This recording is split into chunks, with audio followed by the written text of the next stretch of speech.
4 horrifying reasons why not to shave your pubic hairs again. In brief moments, a written explanation. Shaving of the pubic hair to so many people is nothing new. Ever since pornography became mainstream, people across the globe are spending countless hours every week removing any evidence that hair existed anywhere but on top of their head.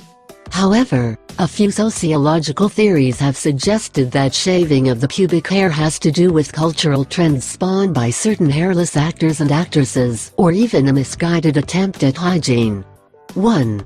Horrible rashes. Shaving your pubes is hard because of the shape and angles to work with. If you don't do it well, you'll likely end up with a painful rash that'll last for several days. 2. Risk of infections. Ever wonder what your pubic hair is actually for? It serves a very real purpose, and that's to help protect your bits from infections, especially of the bacterial variety. You can also end up with horrible infections in the hair roots. 3.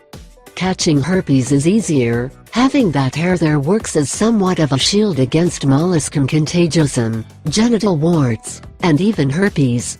In addition to other safe sex practices such as using condoms, having pubic hair can help keep you even safer. 4. Pubic hair helps control your body temperature. We all know that hair helps regulate body temperature, but how exactly? Hair follicles help with sweating. There is a sebaceous gland on each hair follicle which releases oils onto the hair, that in turn allows the oils go up to the skin's surface. When this oil evaporates, it cools the skin because of its latent heat.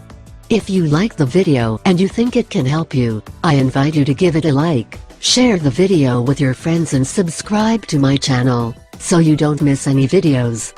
Here you have other videos that may interest you.